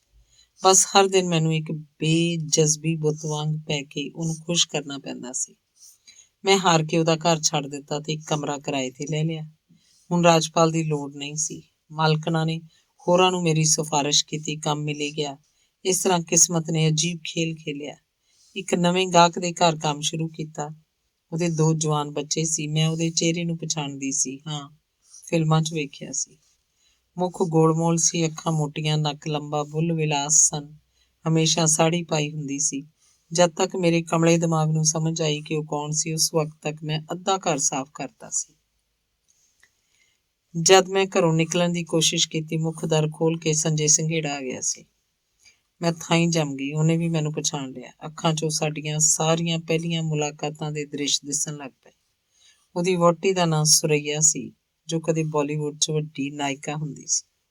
ਸੰਜੇ ਗੁੱਡੀ ਹੈ, ਨਾਲੇ ਮੁਸਕਾਨ ਛੱਡੀ। ਸਾਡੇ ਘਰ ਦੀ ਸਫਾਈ ਕਰਨ ਆਈ ਹੈ। ਹੁਣ ਤੋਂ ਬਾਅਦ ਇਹਨੇ ਹੀ ਇਹ ਕੰਮ ਕਰਿਆ ਕਰਨਾ ਹੈ। ਸਫਾਈ? ਅੱਛਾ, ਸਫਾਈ ਤਾਂ ਜ਼ਰੂਰ ਕਰਨਾ ਹੀ ਲੱਗਦੀ ਹੈ। ਸੰਜੇ, ਸੁਰੱਈਆ ਡੌਰ ਭੌਰ ਹੋ ਕੇ ਬੋਲੀ। ਗੁੱਡੀ, ਸਫਾਈ? ਜਿਵੇਂ ਉਹਨੂੰ ਪਹਿਲੀ ਵਾਰੀ ਸੁੱਝਿਆ ਨਹੀਂ ਸੀ। ਹਾਂ, ਸੁੱਝੇ ਵੀ ਕਿੰਜ? ਮੈਨੂੰ ਵੀ ਨਹੀਂ ਸੁੱਝਿਆ। ਗੁੱਡੀ ਨਾਂ ਮੇਰਾ ਅਸਲ ਨਾਂ ਨਹੀਂ ਸੀ ਤੇ ਸੰਘੇੜੇ ਨੂੰ ਇਹਦਾ ਪਤਾ ਸੀ। ਦੋਨੋਂ ਖੜੇ ਰਹਿ ਗਏ, ਗੁੰਮ-ਸੁੰਮ। ਸੁਰੱਈਆ ਨੂੰ ਲੱਗਿਆ ਕਿ ਮੈਂ ਇੰਡੀਆ ਦਾ ਸਭ ਤੋਂ ਵੱਡਾ ਤਾਰਾ ਵੇਖ ਕੇ ਸੁੰਨ ਹੋ ਗਈ ਸਾਂ। ਅੱਛਾ ਗੁੱਡੀ, ਤੂੰ ਕੱਲ ਆ ਜਾਣਾ, ਓਕੇ? ਗੁੱਡ। ਮੈਂ ਬਾਹਰ ਨੂੰ ਤੁਰ ਪਈ, ਪਰ ਕੱਲ ਨੂੰ ਵਾਪਸ ਨਹੀਂ ਗਈ, ਨਾ ਹੀ ਉਹ ਤੋਂ ਅਗਲੇ ਦਿਨ। ਮੈਨੂੰ ਦੱਸ ਪਈ ਕਿ ਇਸ ਹੀ ਘਰ 'ਚੋਂ ਬਾਲ ਚੁੱਕਿਆ ਸੀ। ਮੈਂ ਡਰਦੀ ਵਾਪਸ ਨਹੀਂ ਗਈ। ਅਤੀਤ ਤੋਂ ਤਾਂ ਮੈਂ ਨੱਠਦੀ ਸੀ। ਇੱਕ ਦਿਨ ਮੈਂ ਇੱਕ ਘਰ ਗਈ ਜਿਹਦਾ ਮਾਲਕ ਮੇਰਾ ਕੁਝ ਨਹੀਂ ਲੱਗਦਾ ਸੀ। ਮਤਲਬ ਉਸ ਨਾਲ ਮੈਂ ਸਾਂਝੀਵਾਲ ਨਹੀਂ ਹੋਈ ਸੀ, ਪਰ ਕਿਸਮਤ ਐਸੀ ਸੀ ਕਿ ਕਿਸੇ ਨੇ ਮੈਨੂੰ ਪਛਾਣ ਕੇ ਉਹਨੂੰ ਮੇਰੇ ਬਾਰੇ ਦੱਸ ਦਿੱਤਾ ਸੀ। ਇੱਕ ਦਿਨ ਘਰ ਵਾਲੀ ਬਾਹਰ ਗਈ ਸੀ ਤੇ ਮੈਂ ਫਰਸ਼ ਤੇ ਚੌਂਕੜੀ ਮਾਰ ਕੇ ਚੀਜ਼ਾਂ ਨੂੰ ਝਾੜਦੀ ਸੀ। ਉਹ ਸੋਫੇ ਤੇ ਬੈਠਾ ਅਖਬਾਰ ਪੜ੍ਹਦਾ ਸੀ। ਉਹਦਾ ਮੂੰਹ ਸਿਗਰਟ ਦੇ ਧੂਏ ਨਾਲ ਗੁੰਮਿਆ ਸੀ। ਮੈਂ ਚੁੱਪਚਾਪ ਕੰਮ ਕਰੀ ਜਾ ਰਹੀ ਸੀ। ਫਿਰ ਅਚਾਨਕ ਉਹਨੇ ਅਖਬਾਰ ਹੇਠਾਂ ਕੀਤਾ। ਤੇਰਾ ਨਾਂ ਗੁੱਡੀ ਤਾਂ ਨਹੀਂ ਹੈ ਨਾ? ਧੂਏ ਪਿੱਛੋਂ ਸ਼ਰਾਬ ਤੇ ਤੰਬਾਕੂ ਨੇ ਵੀ ਆਪਣੀ ਪਛਾਣ ਕਰਵਾਤੀ। ਮੈਂ ਠਿੱਠ ਹੋ ਕੇ ਲਾਲ ਹੋ ਗਈ। ਚਿੱਤ ਕੀਤਾ ਇੱਥੋਂ ਨਿਕਲ ਜਾਵਾਂ। ਜੀ, ਤੁਹਾਨੂੰ ਗਲਤ ਫਹਿਮੀ ਹੈ। ਅੱਛਾ, ਮੈਂ ਸਬਾਤ 'ਚ ਜਾਨੀ ਹਾਂ। ਸਾਫ਼ ਹੋ ਗਿਆ। ਇੱਕ ਪਲ ਲਈ ਮੇਰੀਆਂ ਅੱਖਾਂ ਉਹਦੀਆਂ ਅੱਖਾਂ ਨਾਲ ਭਿੜੀਆਂ। ਉਹਨੇ ਲਾਲ ਪੱਗ ਬੰਨੀ ਸੀ। ਉਹਦੀਆਂ ਮੁੱਛਾਂ ਤਾਂ ਨੂੰ ਚੜਾਈਆਂ ਸੀ। ਵੇਖਣ ਨੂੰ ਸਾਹਣ ਦੇ ਸਿੰਗਾਂ ਵਰਗੀਆਂ ਲੱਗਦੀਆਂ ਸੀ। ਲੱਗੇ ਜਿੰਜ ਮੇਰੇ ਵੱਲ ਬਰਛੇ ਕੀਤੇ ਸਨ। ਹਮਲੇ ਦੀ ਤਿਆਰੀ 'ਚ। ਸੋਫੇ ਦੇ ਇੱਕ ਪਾਸੇ ਨਿੱਕਾ ਜਿਹਾ ਮੇਜ਼ ਸੀ, ਜਿਸ ਉੱਤੇ ਨਿੱਕਾ ਪਿਆਲਾ ਰੱਖਿਆ ਸੀ। ਇਹ ਮਿਰਚਾਂ ਨਾਲ ਭਰਿਆ ਸੀ। ਇੱਥੇ ਤਾਂ ਕੰਮ ਮੁੱਕਾ। ਜੀ ਕਿਉਂ ਕਰਦੀ? ਘਰ ਕੋਈ ਹੋਰ ਨਹੀਂ ਹੈ? ਇੱਧਰ ਆ ਸੰਗਨਾ, ਮੈਂ ਤੇਰੇ ਬਾਰੇ ਸਭ ਕੁਝ ਜਾਣਦਾ। ਆ ਮੈਨੂੰ ਵੀ ਗੁੜ ਦਾ ਸਵਾਦ ਕਰਵਾ ਦੇ। ਇੱਕਦਮ ਉੱਠਿਆ। ਮੈਂ ਘਬਰਾਈ। ਮਿਰਚਾਂ ਭੁੰਜੇ ਡਿੱਗ ਪਈਆਂ। ਮੈਂ ਨੱਸ ਪਈ ਉਹ ਮੇਰੇ ਮਗਰ, ਪਰ ਮੈਂ ਤਾਂ ਉਸ ਵਾਂਗ ਤਕੜੀ ਨਹੀਂ ਸੀ। ਉਹਨੇ ਮੈਨੂੰ ਫੜ ਕੇ ਸਬਾਤ 'ਚ ਘੜੀਸ ਲਿਆ। ਮੇਰੀ ਆਵਾਜ਼ ਬੈਠ ਗਈ। ਖਿੱਚ ਧੂ 'ਚ ਸਬਾਤ ਦੇ ਭਾਂਡੇ ਖੜਕੇ, ਆਟਾ ਡੁੱਲਿਆ, ਫਰਸ਼ ਗੰਦਾ ਹੋ ਗਿਆ। ਬਾਅਦ 'ਚ ਉਹਨੇ ਗਾਲ ਕੱਢ ਕੇ ਛੱਡਿਆ। ਹੁਣ ਸਵਾਲ ਸਾਫ਼ ਕਰ ਬਲਾ। ਮੈਂ ਕਾਫੀ ਦੇਰ ਲਈ ਉੱਥੇ ਬੈਠੀ ਸਿਸਕੀਆਂ ਭਰਦੀ ਰਹੀ। ਚੁੱਕੇ ਹੋਏ ਕਦਮ ਕਿੱਥੇ ਲੈ ਗਏ। ਮਾਲਕ ਆਰਾਮ ਨਾਲ ਆਪਦੇ ਸੋਫੇ ਤੇ ਬਹਿ ਕੇ ਮਿਰਚਾਂ ਚੱਬ ਰਿਹਾ ਸੀ। ਮੈਂ ਹੌਲੀ ਹੌਲੀ ਉੱਠੀ, ਪਰ ਸਬਾਤ ਜਿਵੇਂ ਸੀ ਉਸੇ ਤਰ੍ਹਾਂ ਰਹਿਣ ਦਿੱਤਾ। ਹੱਦ ਤੋਂ ਬਾਹਰ ਹੋਣ ਨਾਲ ਬਹੁਤ ਕੁਝ ਬਦਲ ਜਾਂਦਾ ਹੈ। ਮੇਰਾ ਹੱਥ ਜੀ ਭਿਆਣੇ ਨਾਲ ਪਾਸੇ ਪਈ ਕਰਦ ਨੂੰ ਨੋਚ ਗਿਆ। ਡੁਸਕ ਡੁਸਕ ਕੇ ਰੋਈ। ਨਾਲੋਂ ਨਾਲ ਸਬਾਲ 'ਚੋਂ ਬਾਹਰ ਤੁਰੀ ਭੁਗਤਾਨ ਨੂੰ ਪੜਾਉਣ। ਉਹ ਬੈਠਾ ਸੀ ਹੁਣ ਫੇਰ ਅਖਬਾਰ ਦੇ ਉਹਲੇ, ਜਿੰਜ ਕੁਝ ਹੋਇਆ ਹੀ ਨਹੀਂ ਸੀ। ਮੇਰੀ ਕਰਦ ਧਰਤੀ ਵੱਲ ਵਧੀ। ਮੈਂ ਇੱਕਦਮ ਉਸ ਵੱਲ ਨੱਸੀ। ਉਹਨੂੰ ਪਤਾ ਵੀ ਨਹੀਂ ਲੱਗਿਆ ਕਦ ਬਲੇਡ ਨੇ ਉਹਦੇ ਪੇਟ 'ਚ ਜ਼ਖਮ ਕੀਤਾ। ਮੈਨੂੰ ਨਹੀਂ ਪਤਾ ਕਿੰਨੀ ਵਾਰ ਮੇਰਾ ਹੱਥ ਉੱਪਰ ਹੇਠਾਂ ਗਿਆ। ਜਦ ਮੈਨੂੰ ਹੋਸ਼ ਆਈ, ਮੈਂ ਚਾਕੂ ਛੱਡ ਦਿੱਤਾ ਤੇ ਡਰਦੀ ਬਾਹਰ ਦੌੜ ਗਈ। ਮੈਂ ਘਰ ਵਾਪਸ ਨਹੀਂ ਗਈ। ਐਤਕੀ ਕੋਈ ਰਾਜਪਾਲ ਨਹੀਂ ਸੀਗਾ ਮੇਰੀ ਮਦਦ ਕਰਨ ਲਈ। ਮਰੀ ਲਾਸ਼ ਵਾਂਗ ਸੜਕਾਂ ਤੇ ਤੁਰੀ ਫਿਰਦੀ ਰਹੀ। ਕੱਪੜੇ ਰੱਤ ਨਾਲ ਲਿਬੜੇ ਸਨ। ਪੁਲਿਸ ਦੇ ਸਾਇਰਨ ਆਸ-ਪਾਸ ਚੀਕ ਰਹੇ ਸਨ। ਬਿਨਾਂ ਪਤਾ ਮੈਂ ਸੰਘੇੜੇ ਦੇ ਘਰ ਪਹੁੰਚ ਗਈ ਸੀ। ਸੁਰੱਈਆ ਨੇ ਦਰਵਾਜ਼ਾ ਖੋਲ੍ਹਿਆ। ਮੈਨੂੰ ਵੇਖ ਕੇ ਹੈਰਾਨ ਹੋ ਗਈ ਸੀ। ਪਿੱਛੋਂ ਸੰਘੇੜੇ ਦੀ ਆਵਾਜ਼ ਆਈ, ਕੌਣ ਹੈ? ਜਦ ਸੁਰੱਈਆ ਨੇ ਜਵਾਬ ਮੁਯੱਸਰ ਨਹੀਂ ਕੀਤਾ, ਉਹ ਵੀ ਦਰ ਖੋਲ੍ਹ ਕੇ ਆ ਗਿਆ। ਮੇਰੇ ਪਿੱਛੇ ਚਪੜਾਸੀ ਹੱਥ ਜੋੜ ਕੇ ਮਾਫ਼ੀ ਮੰਗੇ। ਸਰਦਾਰ ਜੀ, ਇਸਨੇ ਖਹਿੜਾ ਕੀਤਾ ਤੁਹਾਨੂੰ ਮਿਲਣ ਲਈ। ਇਹਦਾ ਹਾਲ ਵੇਖ ਕੇ ਮੈਂ ਬਸ ਸਮਝ ਗਿਆ, ਸੰਘੇੜੇ ਨੇ ਕਿਹਾ। ਸੁਰੱਈਆ ਨੂੰ ਅੰਦਰ ਆ ਲੈਣ ਦੇ। ਸੁਰੱਈਆ ਨੇ ਮੈਨੂੰ ਇੱਕ ਨਿੱਕੇ ਕਮਰੇ 'ਚ ਅੰਦਰ ਵਾੜ ਕੇ ਮੇਰੇ ਪਿੱਛੇ ਬੂਹਾ ਬੰਦ ਕਰਕੇ ਉਹ ਘੁਸਰ-ਮੁਸਰ ਕਰਨ ਲੱਗ ਪਏ। ਮੈਂ ਆਲੇ ਦੁਆਲੇ ਝਾਕੀ। ਇੱਕ ਕੰਧ ਤੇ ਸਾਰੇ ਟੱਬਰ ਦੀ ਤਸਵੀਰ ਸੀ। ਬਾਲ ਸੁਰੱਈਆ ਦੇ ਹੱਥਾਂ 'ਚ ਫੜਿਆ ਸੀ। ਨਾਲ ਦੂਜੇ 2 ਬੱਚੇ ਖੜੇ ਸੀ। ਹਿੰਦੁਸਤਾਨ ਦਾ ਨੰਬਰ 1 ਐਕਟਰ ਸੰਜੇ ਸੰਘੇੜਾ ਉਹਨਾਂ ਦੇ ਪਿੱਛੇ ਸੀ, ਕਾਇਮ, ਚਮਤਕਾਰ ਦੇਵ ਸਮਾਨ। ਦੂਜੀਆਂ ਕੰਧਾਂ ਤੇ ਉਸ ਦੇਵ ਦੀਆਂ ਸਭ ਤੋਂ ਮਸ਼ਹੂਰ ਫਿਲਮਾਂ ਦੇ ਇਸ਼ਤਿਹਾਰ ਸਨ। ਕਮਰੇ ਦੇ ਮੱਧ 'ਚ ਇੱਕ ਮੇਜ਼ ਸੀ, ਜਿਸ ਤੇ ਫਿਲਮੀ ਇਨਾਮਾਂ ਦੇ ਮੁਜੱਸਮੇ ਸਨ। ਮੇਰੀਆਂ ਅੱਖਾਂ ਉਸ ਤਸਵੀਰ ਵੱਲ ਵਾਪਸ ਗਈਆਂ, ਜਿਸ 'ਚ ਸੁਰੱਈਆ ਨਿਆਣੇ ਨੂੰ ਕਲਾਵੇ 'ਚ ਲਈ ਖੜੀ ਸੀ। ਬਾਹਰੋਂ ਆਵਾਜ਼ਾਂ ਜ਼ਿਆਦਾ ਸਖਤ ਹੋ ਗਈਆਂ ਸਨ। ਮੈਂ ਡਰਦੀ ਇੱਕ ਪਾਸੇ ਹੋ ਗਈ, ਜਾਣੀ ਮੈਂ ਇੱਥੇ ਕਿਉਂ ਆਈ? ਹੋਰ ਕਿਤੇ ਨਹੀਂ ਸੀ ਜਾ ਸਕਦੀ। ਕਿਉਂ? ਉਹਦਾ ਟੱਬਰ, ਉਹਦੀ ਘਰ ਵਾਲੀ, ਸਭ ਇੱਥੇ ਨੇ। ਮੈਂ ਕੀ ਸੋਚ ਰਹੀ ਸੀ? ਬਿਨਾਂ ਸੋਚਣ ਤੋਂ ਇੱਧਰ ਆ ਪੁੱਜੀ। ਮੈਂ ਆਪਦੇ ਬੇਨੂਰ ਬੂਥੇ ਵੱਲ ਇੱਕ ਦਰਪਣ 'ਚ ਟਿਕ ਟਿਕੀ ਲਗਾ ਕੇ ਵੇਖਿਆ। ਕੀ ਕਰ ਰਹੀ ਸੀ ਮੈਂ? ਦਰਵਾਜ਼ੇ ਨੇ ਮੂੰਹ ਅੱਡਿਆ ਤੇ ਸੰਘੇੜਾ ਅੰਦਰ ਆ ਕੇ ਬੋਲਿਆ, ਆ ਗੁੱਡੀ। ਗੁੱਡੀ ਨਾਂ ਹੈ ਨਾ ਤੇਰਾ? ਮੈਂ ਜਗਰੀ ਵਾਂਗ ਉਸ ਵੱਲ ਝਾਕਦੀ ਨੇ ਸਿਰ ਉੱਚਾ ਨੀਵਾਂ ਕੀਤਾ। ਉਹਦੇ ਹੱਥ ਨਾਲ ਸੁਰਈਆ ਵੱਲ ਇਸ਼ਾਰਾ ਕੀਤਾ। ਮਾਲਕਣ ਦੇਖਦੀ ਹੈ? ਅੱਛਾ। ਸੁਰਈਆ ਨੇ ਮੇਰਾ ਹੱਥ ਫੜ ਲਿਆ ਤੇ ਮੈਨੂੰ ਪਰਾਂ ਲੈ ਗਈ। ਉਹਨੇ ਕਈ ਸਵਾਲ ਪੁੱਛੇ ਤੇ ਮੈਨੂੰ ਇੱਕ ਕਮਰਾ ਦੇ ਦਿੱਤਾ, ਜਿਸ 'ਚ ਮੈਨੂੰ ਨਹਾਉਣ ਦਾ ਮੌਕਾ ਮਿਲਿਆ। ਮੈਂ ਅੱਧਾ ਸੱਚ ਉਹਨੂੰ ਦੱਸਦਾ ਸੀ। ਸਾਫ਼ ਕਿਹਾ, ਪੁਲਿਸ ਨੂੰ ਇਸ ਮਾਮਲੇ 'ਚ ਨਾ ਬੁਲਾਉਣਾ। ਉਹ ਮੰਨ ਗਈ। ਫਿਰ ਮੈਂ ਉਸ ਕਮਰੇ 'ਚ ਪਏ ਮੰਜੇ ਤੇ ਪੈ ਗਈ। ਨੀਂਦ ਆ ਗਈ। ਜਦ ਉੱਠੀ ਮੈਂ ਡਰ ਗਈ। ਕਮਰੇ ਦੀ ਬੱਤੀ ਬੰਦ ਸੀ, ਪਰ ਮੇਰੇ ਕੋਲ ਕੁਰਸੀ ਤੇ ਸੰਘੇੜਾ ਬੈਠਾ ਸੀ। ਹਨੇਰੇ 'ਚ ਉਸ ਦਿਨ ਵਾਂਗ ਲੱਗਿਆ ਜਦ ਪਹਿਲੀ ਵਾਰ ਮੇਰੇ ਕੋਲ ਕਮਰੇ ਦੀ ਕੋਠੀ 'ਚ ਆਇਆ ਸੀ। ਦੱਬਵੀਂ ਆਵਾਜ਼ 'ਚ ਉਹਨੇ ਕਿਹਾ, ਹੁਣ ਕੀ ਕਰਾਂਗੇ ਤੇਰੇ ਨਾਲ? ਇੱਥੇ ਤਾਂ ਬਹੁਤੀ ਦੇਰ ਲਈ ਰਹਿ ਨਹੀਂ ਸਕਦੀ। ਕੁਝ ਤਾਂ ਕਰਨਾ ਪਏਗਾ। ਦੇਖ, ਜੋ ਫੈਸਲਾ ਮੈਂ ਲਵਾਂਗਾ ਤੇਰੇ ਫਾਇਦੇ ਲਈ ਹੈ। ਹਾਂ, ਤੇ ਮੇਰੇ ਲਈ ਵੀ। ਸੁਰਈਆ ਨੂੰ ਕਦੀ ਨਹੀਂ ਪਤਾ ਲੱਗਣ ਦੇਣਾ। ਹਾਂਜੀ, ਮੈਂ ਸਮਝਦੀ ਹਾਂ, ਪਰ ਅੱਜ ਇਸ ਹਾਲ 'ਚ ਮੈਨੂੰ ਤੂੰ ਫਿਕਰ ਨਾ ਕਰ। ਦੇਖ, ਸਿਰਫ ਹੁਣ ਲਈ ਮੇਰੇ ਖਿਆਲ 'ਚ ਤੈਨੂੰ ਬਾਈ ਕੋਲ ਜਾਣਾ ਚਾਹੀਦਾ ਹੈ। ਸੁਰਈਆ ਨੂੰ ਕਹਿ ਦੂੰਗਾ ਕਿ ਅੱਧੀ ਰਾਤ ਨੂੰ ਨੱਠ ਗਈ। ਅਜ਼ੀਮ ਤਿਆਗੀ ਹੁਣ ਉਹਦਾ ਮਾਲਕ ਹੈ। ਡਰਨਾ ਦਾਦੀ ਵਰਗਾ ਨਹੀਂ ਹੈ, ਨਾ ਹੀ ਦੇਵ ਵਰਗਾ। We will look after you, ਕਸਮ। ਪਰ ਮੈਂ ਤਾਂ ਤਿਆਗੀ ਦਾ ਨਾਂ ਸੁਣ ਕੇ ਡਰ ਗਈ। ਦੂਜੇ ਪਾਸੇ ਬਾਈ ਵਿੱਚ ਇਤਬਾਰ ਸੀ। ਹੁਣ ਤਾਂ ਚਿਰਾਗ ਬੁਝ ਗਿਆ ਸੀ। ਇੱਕ ਗੱਲ ਏ ਸੰਘੇੜਾ ਸਾਹਿਬ, ਮੈਂ ਹੁਣ ਮੰਗਲਾ ਮੁਖੀ ਨਹੀਂ ਰਹਿਣਾ। ਠੀਕ ਹੈ, ਪਰ ਬਾਈ ਕੋਲੇ ਪਹਿਲਾਂ ਤੈਨੂੰ ਛੱਡੀਏ। ਮੈਂ ਤਿਆਗੀ ਨਾਲ ਗੱਲਬਾਤ ਕਰੂੰਗਾ। ਦੇਵ ਬਾਰੇ ਕੀ ਜਾਣਦੀ ਹੈ? ਬਹੁਤ ਕੁਝ ਨਹੀਂ, ਸੁਣਿਆ ਵਲਾਇਤ ਚਲਾ ਗਿਆ। ਅੱਛਾ, ਚਲੀਏ। ਉਸੇ ਵਕਤ ਮੈਨੂੰ ਬਾਈ ਵੱਲ ਵਾਪਸ ਲੈ ਕੇ ਤੁਰ ਪਿਆ। ਪਰ ਇਹ ਉਹ ਥਾਂ ਨਹੀਂ ਸੀ। ਇੱਕ ਹੋਰ ਅੱਡਾ ਸੀ, ਰਕਾਨ ਰੰਡੀਆਂ ਨਾਲ ਵਸਿਆ ਹੋਇਆ। ਇੱਥੇ ਰੱਜ ਕੇ ਰੋ ਕੇ ਬਾਈ ਨਾਲ ਕਾਫੀ ਗੱਲਾਂ ਕੀਤੀਆਂ। ਉਹਨੇ ਮੈਨੂੰ ਦੱਸਿਆ ਕਿ ਤਿਆਗੀ ਹੋਰ ਕਿਸਮ ਦਾ ਮਰਦ ਸੀ ਤੇ ਸੰਘੇੜੇ ਨੇ ਉਹਨੂੰ ਹਦਾਇਤ ਦਿੱਤੀ ਸੀ ਕਿ ਕਿੰਜ ਮੈਨੂੰ ਤਿਆਗੀ ਦੇ ਸਾਹਮਣੇ ਪੇਸ਼ ਕਰਨਾ ਹੈ। ਬਾਈ ਨੇ ਕਿਹਾ ਕਿ ਸੰਘੇੜੇ ਨੇ ਦੱਸਿਆ ਸੀ ਕਿ ਮੈਂ ਉਸ ਬਲਾਤਕਾਰੀ ਨੂੰ ਮਾਰ ਦਿੱਤਾ ਤੇ ਮੇਰਾ ਦਿਲ ਜ਼ਰੂਰ ਕਰੜਾ ਸੀ। ਇਹ ਵੀ ਮੈਨੂੰ ਦੱਸਿਆ ਗਿਆ ਕਿ ਕਤਲ ਕਰਕੇ ਮੈਨੂੰ ਸ਼ਾਇਦ ਰਣਜੀਤ ਕੌਰ ਨੂੰ ਵੀ ਛੱਡਣਾ ਪਏਗਾ। ਮੇਰੇ ਬਚਾਅ ਲਈ ਸਭ ਕੁਝ ਕਰ ਸਕਦੇ ਨੇ, ਪਰ ਮੈਨੂੰ ਤਾਂ ਡਰ ਸੀ ਕਿ ਤਿਆਗੀ ਵੀ ਗੁੰਡਾ ਹੀ ਸੀ।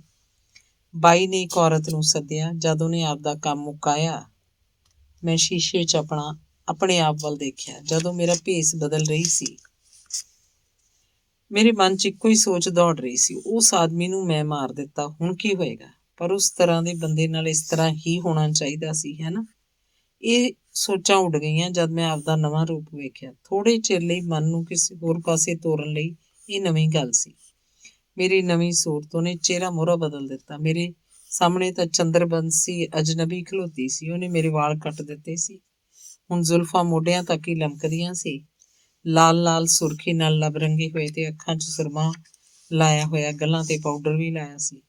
ਅੰਗਰੇਜ਼ੀ ਵੇਸ਼ਭੂਸ਼ਾ ਦਾ ਲਹਿੰਗਾ ਪਾਇਆ ਸੀ, ਉਹ ਵੀ ਲਾਲ। ਚਿੱਟੀ ਝੱਗੀ ਪਾਈ ਸੀ। ਕੱਪੜੇ ਪਿੰਡੇ ਨੂੰ ਚਿੰਬੜੇ ਹੋਏ ਸਨ। ਪੱਕੀ ਪੱਛਮ ਪੱਖੀ ਜਾਪਦੀ ਸੀ। ਅੱਛਾ, ਆਰਾਮ ਕਰ ਤੇ ਉਸ ਆਦਮੀ ਬਾਰੇ ਨਾ ਸੋਚੀ। ਜੋ ਹੋ ਗਿਆ ਸੋ ਹੋ ਗਿਆ। ਪੁਲਿਸ ਨੇ ਕੁਝ ਨਹੀਂ ਕਰਨਾ। ਤਿਆਗੀ ਸਾਹਿਬ ਦੇ ਹੱਥਾਂ 'ਚ ਹੈ ਹੁਣ। ਤੂੰ ਬੇਫਿਕਰ ਰਹਿ। ਅੱਛਾ, ਬਾਈ ਨੇ ਕਿਹਾ। ਮੈਂ ਫਿਰ ਆਪਦੇ ਵੱਲ ਝਾਕਿਆ। ਮੈਂ ਆਪਣੇ ਆਪ ਨੂੰ ਨਹੀਂ ਪਛਾਣਿਆ। ਤੜਕੇ ਇਹਨਾਂ ਕੱਪੜਿਆਂ ਨੂੰ ਪਾ ਕੇ ਤਿਆਰ ਨਹੀਂ। ਦਾਦੇ ਵਾਂਗ ਝੌਂਪੜੀ 'ਚ ਨਹੀਂ ਰਹਿੰਦਾ ਤਿਆਗੀ ਜੀ ਤਾਂ ਰਣਜੀਤਪੁਰ ਦੇ ਸਭ ਤੋਂ ਵੱਡੇ ਹੋਟਲ 'ਚ ਰਹਿੰਦੇ ਨੇ। ਜਦ ਸਵੇਰੇ ਜਾਗੀ, ਮੈਂ ਉਸ ਬਲਾਤਕਾਰੀ ਨੂੰ ਡੋਬ ਚੁੱਕੀ ਸੀ। ਮੈਂ ਨਿਰਦੋਸ਼ ਸੀ। ਉਹਨੇ ਪਾਪ ਕੀਤਾ ਸੀ। ਮੈਂ ਤਾਂ ਦੁਰਗਾ ਵਾਂਗ ਅਸਲੀ ਕਸੂਰਵਾਰ ਨੂੰ ਸਜ਼ਾ ਦਿੱਤੀ ਸੀ। ਹੁਣ ਜਿਹੜੇ ਲੋਕਾਂ ਨੂੰ ਸਮਾਜ 'ਚ ਪਾਪੀ ਸਮਝਿਆ ਜਾਂਦਾ ਹੈ ਤੇ ਜਿਹੜੇ ਲੋਕਾਂ ਨੇ ਮੈਨੂੰ ਇਹ ਚੀਜ਼ ਬਣਾਇਆ ਸੀ, ਉਹੀ ਮੇਰੀ ਮਦਦ ਕਰਦੇ ਸਨ, ਹੋਰ ਕੋਈ ਨਹੀਂ। ਇਸ ਲਈ ਮੈਂ ਉਸ ਬੰਦੇ ਨੂੰ ਆਪਦੇ ਮਨ 'ਚੋਂ ਪਰਾਂ ਕਰ ਦਿੱਤਾ। ਕਿਹੜਾ ਆਦਮੀ ਇਸ ਮੁਲਕ 'ਚ ਸੱਚਾ ਫਰਿਸ਼ਤਾ ਹੈ? ਬਾਈ ਮੈਨੂੰ ਇੱਕ ਗੱਡੀ ਵੱਲ ਲੈ ਕੇ ਗਈ। ਮੈਂ ਉਹੀ ਨਵੇਂ ਕੱਪੜੇ ਪਾਏ ਸੀ। ਗੱਡੀ 'ਚ ਅਸੀਂ ਦੋਨੋਂ ਹੀ ਸੀ। ਰੱਥਵਾਨ ਤੋਂ ਛੁੱਟ। ਹੋਟਲ ਕਾਫੀ ਉੱਚਾ ਸੀ, ਜਿੰਜ ਅਸਮਾਨ ਦੀ ਛੱਤ ਤੱਕ ਜਾਂਦਾ ਹੋਵੇ। ਮੈਨੂੰ ਅੰਦਰ ਛੱਡ ਕੇ ਬਾਈ ਤੁਰ ਪਈ। ਮੈਨੂੰ ਇੱਕ ਆਦਮੀ ਲਿਫਟ ਰਾਹੀਂ ਉੱਪਰ ਲੈ ਕੇ ਗਿਆ। ਜਦ ਲਿਫਟ ਖੁੱਲੀ, ਮੇਰੇ ਸਾਹਮਣੇ ਵੱਡਾ ਸਾਰਾ ਕਮਰਾ ਸੀ। ਬਹੁਤ ਘੱਟ ਸਾਜ਼ ਸਮਾਨ ਸੀ ਉਸ ਵਿੱਚ। 4 ਚੁਫੇਰੇ ਬਾਰੀਆਂ ਸਨ ਕੱਚ ਦੀਆਂ। ਫਰਸ਼ ਨੰਗਾ ਸੀ, ਉਹਦਾ ਮਰਮਰ ਲਿਸ਼ਕਦਾ ਸੀ। 3 ਚਿੱਟੇ ਸੋਫੇ ਸਨ, ਚੌਸਰ ਰੂਪ ਵਾਲੇ। ਇੱਕ ਤੇ ਸੰਘੇੜਾ ਬੈਠਾ ਸੀ, ਉਹਦੇ ਨਾਲ ਸੀ ਲਿਸ਼ਕਦੀ ਘੱਗਰੀ 'ਚ ਜਵਾਨ ਤੀਵੀਂ। ਦੂਜੇ ਪਾਸੇ ਇੱਕ ਸ਼ਿਸ਼ਟ ਜਿਹਾ ਬੰਦਾ ਬੈਠਾ ਸੀ, ਉਹਦੇ ਪਿੱਛੇ ਲੰਗੂਰ ਵਰਗਾ ਬੰਦਾ ਖੜਾ ਸੀ, ਉਹਦੀ ਰਾਖੀ ਕਰਦਾ। ਇਹ ਬੰਦਾ ਲੰਬਾ ਸੀ, ਸੰਘੇੜੇ ਤੋਂ ਵੀ ਪਤਲਾ। ਵਾਲ ਕਾਲੇ ਸਨ, ਮੁਖੜਾ ਗੋਰਾ, ਨੈਣ ਨਕਸ਼ ਸੁੰਦਰ। ਉਹਦੀਆਂ ਅੱਖਾਂ ਨਕਾਬੀ ਐਨਕਾਂ ਦੇ ਉਹਲੇ ਸਨ, ਇਸ ਕਰਕੇ ਉਹਦਾ ਸੁਭਾਅ ਜਾਂ ਸੱਚੀ ਸ਼ਖਸੀਅਤ ਨਹੀਂ ਸੀ ਪੜ੍ਹ ਹੁੰਦੀ। ਮਹਿੰਗੇ ਕੱਪੜੇ ਪਾਏ ਹੋਏ ਸਨ, ਪੱਛਮੀ ਫਤੂਈ ਪਾਈ ਸੀ, ਪੀਲੇ ਰੰਗ ਦੀ ਕਮੀਜ਼ ਨੀਲੀ ਸੀ, ਅਸਮਾਨੀ ਰੰਗ ਦੀ ਟਾਈ ਬੰਨੀ ਸੀ। ਕੋਟ ਛਾਕੀਟਾ ਸ਼ੈਲੀ ਦਾ ਸੀ, ਯਾਨੀ ਬਰਤਾਨਵੀ ਬਲੇਜ਼ਰ ਜਿਸ ਨਾਲ ਮਿਲਦੀ ਪਤਲੂਨ ਪਾਈ ਸੀ। ਇਹ ਸੂਟ ਲਾਲ ਰੰਗ ਦਾ ਸੀ, ਮੁਲਾਇਮ ਵਾਲਾਂ ਦਾ ਬਣਾਇਆ। ਖੱਲਾਂ ਫਤੂਈ ਵਾਂਗ ਪੀਲੇ ਰੰਗ ਦੇ ਸਨ। ਮੂੰਹ ਦੇ ਖੱਬੇ ਪਾਸੇ ਜ਼ਰਾ ਅੱਖ ਦੇ ਹੇਠ ਦਾਗ ਸੀ, ਪਤਲਾ, ਜਿੰਜ ਝਨਾ ਹੇਠਾੜ ਜਾ ਰਿਹਾ ਹੋਵੇ ਉਹਦੇ ਬੁੱਲਾਂ ਵੱਲ। ਇਹ ਬੰਦਾ ਸੀ ਅਜੀਜ਼ ਤਿਆਗੀ। ਆ ਜਾ, ਡਰਨਾ ਕੁੜੇ। ਸੰਜੇ ਨੇ ਤੇਰੇ ਬਾਰੇ ਬਹੁਤ ਕੁਝ ਦੱਸਿਆ ਹੈ, ਡਰਨਾ। ਉੱਠ ਕੇ ਮੇਰੇ ਵੱਲ ਆਇਆ। ਸੰਘੇੜੇ ਤੋਂ ਵੀ ਜ਼ਿਆਦਾ ਲੰਬਾ ਸੀ। ਉਹਨੇ ਕਲਾਵੇ 'ਚ ਲੈ ਕੇ ਇਸ਼ਾਰਾ ਕੀਤਾ, ਨੇੜਲੇ ਸੋਫੇ ਤੇ ਬਹਿਣ ਲਈ। ਮੈਂ ਬਹਿ ਗਈ। ਉਹਨੇ ਬਾਰ ਵੱਲ ਜਾ ਕੇ ਇੱਕ ਗਲਾਸੀ 'ਚ ਡਰਿੰਕ ਭਰਿਆ, ਫਿਰ ਮੈਨੂੰ ਫੜਾ ਦਿੱਤਾ। ਮੈਂ ਉਸ ਵੇਲੇ ਇੰਨੀ ਬੇਚੈਨ ਸੀ, ਮੈਂ ਇੱਕਦਮ ਸਾਰੀ ਨੀਲੀ ਘੁੱਟ ਪੀ ਲਈ। ਸੋਚਿਆ ਵੀ ਨਹੀਂ ਕਿ ਮੈਂ ਸ਼ਰਾਬ ਪੀਂਦੀ ਸੀ ਜਾਂ ਨਹੀਂ। ਇੱਕਦਮ ਖੰਘਣ ਲੱਗ ਪਈ। ਸਾਰੇ ਹੱਸੇ। Relax baby, chill out.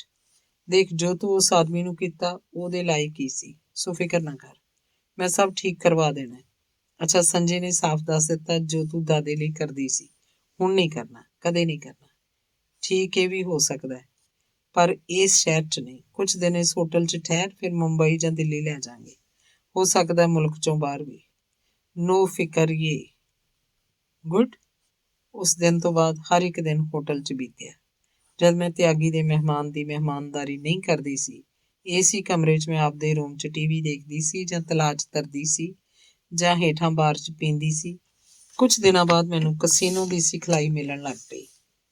ਮੈਂ ਵੀ ਤਾਸ਼ ਫੈਂਟਣੀ ਸਿੱਖ ਲਈ। ਕਦੇ ਤਿਆਗੀ, ਕਦੇ ਕਮਰੇ 'ਚ ਸੰਘੇੜਾ ਆਉਂਦਾ ਸੀ, ਕਦੇ ਸ਼ਹਿਰ ਦੇ ਵੱਡੇ ਮੰਤਰੀ ਜਾਂ ਮਹਾਸ਼ੇ। ਇਸ ਤਰ੍ਹਾਂ ਮੈਨੂੰ ਪਤਾ ਲੱਗ ਗਿਆ ਕਿ ਹੋ ਸਕਦਾ ਦੇਵ ਲੰਡਨ ਹੋਵੇ। ਤਿਆਗੀ ਦੇ ਗੁੰਡੇ ਮਿੱਤਰ ਲੰਡਨ ਵੀ ਸਨ। ਉਹਨਾਂ ਨੇ ਵੀ ਦੇਵ ਲਈ ਜੁਸਤਜੂ ਸ਼ੁਰੂ ਕਰ ਲਈ ਸੀ। ਮੈਨੂੰ ਸੰਘੇੜੇ ਦਾ ਬਾਲਕ ਚੇਤੇ ਆਇਆ। ਦੇਵ ਦੈਂਤ ਸੀ, ਸਗੋਂ ਚੰਗਾ ਹੋਏਗਾ ਜੇ ਲੱਭ ਕੇ ਉਹਨੂੰ ਮਾਰ ਦਿੱਤਾ ਜਾਏ। ਉਸ ਤਰ੍ਹਾਂ ਦੇ ਆਦਮੀਆਂ ਨਾਲ ਇੰਝ ਹੀ ਹੋਣਾ ਚਾਹੀਦਾ ਹੈ। ਮੇਰੇ ਖਿਆਲ ਸੰਘੇੜੇ ਤੇ ਤਿਆਗੀ ਵੱਲ ਪਹੁੰਚੇ। ਮੈਂ ਮਨੋ ਮਨ ਸਾਫ਼ ਮੰਨ ਗਈ ਕਿ ਮੈਂ ਇਸ ਤਰ੍ਹਾਂ ਹੀ ਸੋਚਦੀ ਹਾਂ। ਤਿਆਗੀ ਨੇ ਮੈਨੂੰ ਦਿੱਲੀ ਭੇਜ ਦਿੱਤਾ। ਇੱਥੇ ਮੇਰਾ ਨਵਾਂ ਕੰਮ ਸੀ। ਹੋਟਲ ਤੇ ਮੈਂ ਅੱਖ ਰੱਖਣੀ ਸੀ। ਇਹਦੇ ਜਾਇਜ਼ ਮਾਮਲੇ ਤੇ ਸਾਜ਼ਬਾਜ਼ ਕਾਰੋਬਾਰਾਂ ਉੱਤੇ ਮੇਰੀ ਨਜ਼ਰ ਸੀ। ਇੱਕ ਦਿਨ ਤਿਆਗੀ ਨੇ ਮੈਨੂੰ ਰਣਜੀਤਪੁਰ ਵਾਪਸ ਬੁਲਾਇਆ। ਮੇਰੀ ਜ਼ਿੰਦਗੀ ਬਦਲਣ ਲੱਗੀ ਸੀ। ਕਿੱਥੇ ਤੋਂ ਕਿੱਥੇ ਪੁੱਜ ਗਈ ਸੀ ਮੈਂ। ਉਹਨੇ ਮੈਨੂੰ ਆਖਿਆ ਕਿਸੇ ਦਾ ਖੂਨ ਕਰਨ ਲਈ। ਅੰਦਰੋਂ ਮੈਂ ਡਰਦੀ ਸੀ, ਪਰ ਮੈਂ ਰਿਣੀ ਵੀ ਸੀ, ਕਿਉਂਕਿ ਉਹਨੇ ਮੈਨੂੰ ਇੱਕ ਰੰਡੀ ਤੋਂ ਗੁੰਡਿਆਂ ਦੀ ਰਾਣੀ ਬਣਾ ਦਿੱਤਾ ਸੀ।